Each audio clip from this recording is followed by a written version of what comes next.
Hi, this is Sasha from the autismhelper.com, and this is a product preview of my Paraprofessional training manual.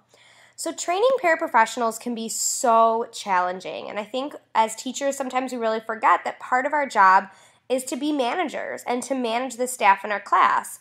And that on top of dealing with a whole caseload of kids and everything that comes with can be extremely, extremely challenging. And sometimes it's hard with paraprofessionals that have been in the field longer than we have or that are brand new to the field. It can all be very, very hard. You need to manage in a way that shows that you are running the classroom, but also in a way that's respectful to their knowledge as well, and really have a team approach. So I think this is really important, and there's a fine line on this. So I created a manual that can really guide your training process and give them all the information to really clarify your expectations. I am not a confrontational person. I don't like dealing with conflict, and I think the biggest way to avoid this is to share as much information in the start as possible to really prevent conflicts from occurring. Because if you're all on the same page from the start, it's much less likely that conflicts are going to occur.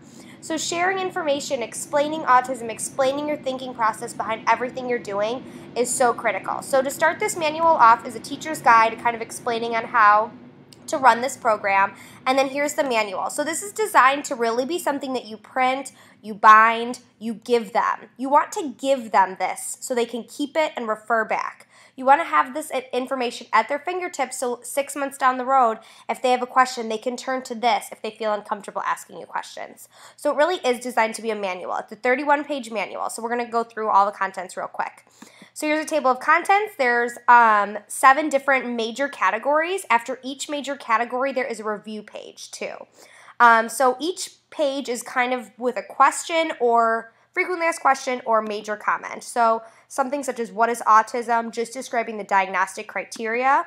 What are sensory behaviors, really explaining what those are and how they're not necessarily bad, and how just telling kids to stop doing certain sensory behaviors is not going to be beneficial. How can I help this child communicate? I think this is a huge thing to discuss with paraprofessionals on how we are communication facilitators and how important some of those communication devices and strategies are. This is a big thing for me.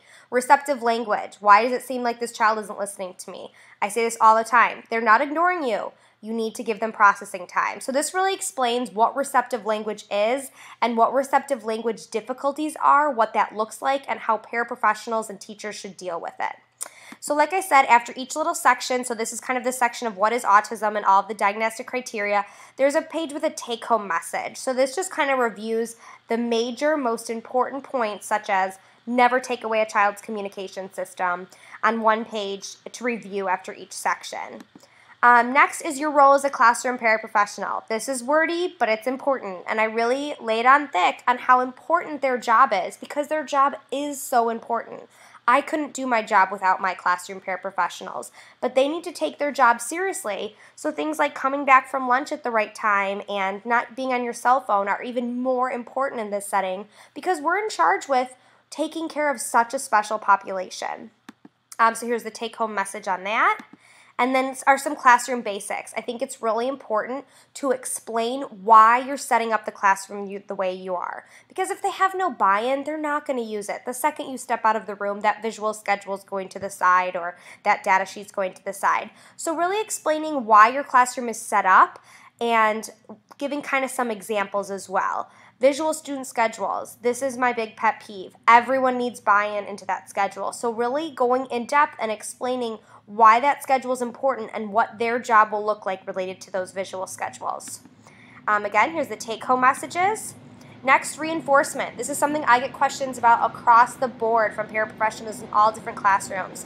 Why do we have to give them a candy for this? I feel like we're bribing them. No, we're not. You would not go to work if you didn't get paid, and we shouldn't expect our kids to work without a paycheck either. So this really explains the concept of reinforcement in a way that's easy to understand.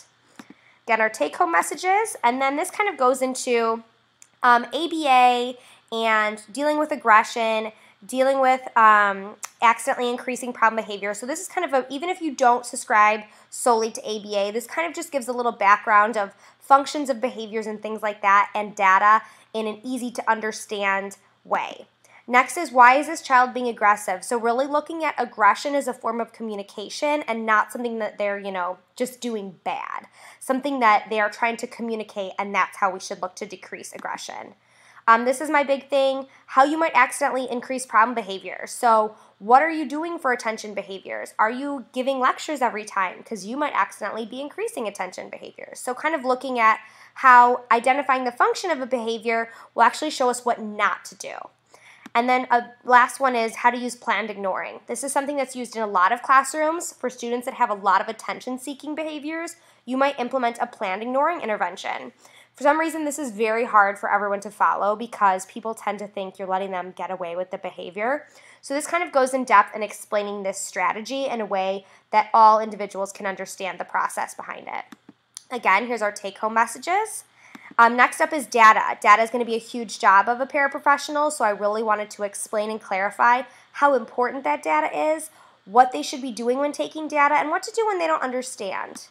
Next, academic data. So some basic ways to make it more efficient, do's and don'ts, things like that. And then our take-home message.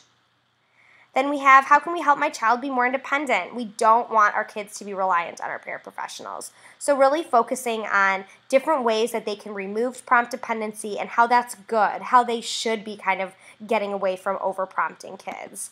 And then last, preparing for the community. So this is another big one because some of your paras might be taking kids on field trips, on community trips, and this isn't just a fun day at McDonald's. There's really a purpose to this, and what is that purpose? So then again, our last take-home messages. So like I said, I would bind this all into a book and give this to each paraprofessional. And then because we are data fiends and because we want to ensure mastery, just like with our students, the last part is a final assessment. So this is the Paraprofessional Training Manual final assessment.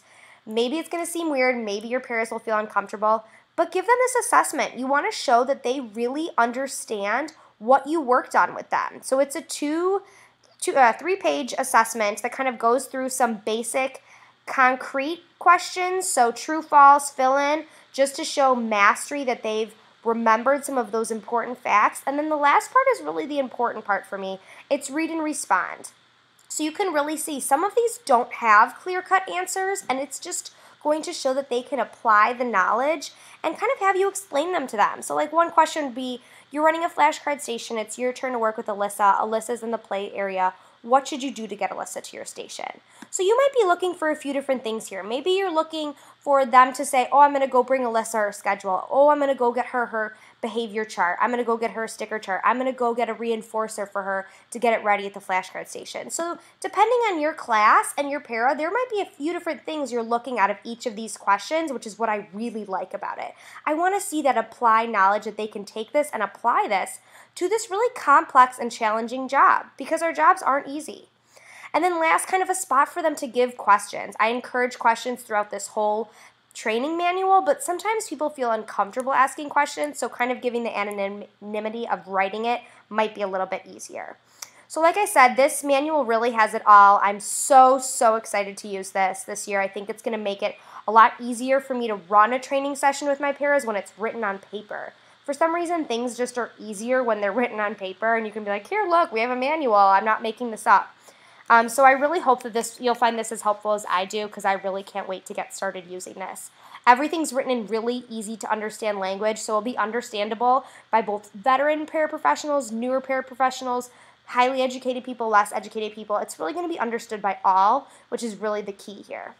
So again, if you have any other questions about this, shoot me an email, but I'm really excited about this. I'm happy to tweak any little things if you're like, hey, we really don't allow this, or we really need to add this. Shoot me an email after you buy it. I'm really happy to tweak it because I know things can be a little different from school to school.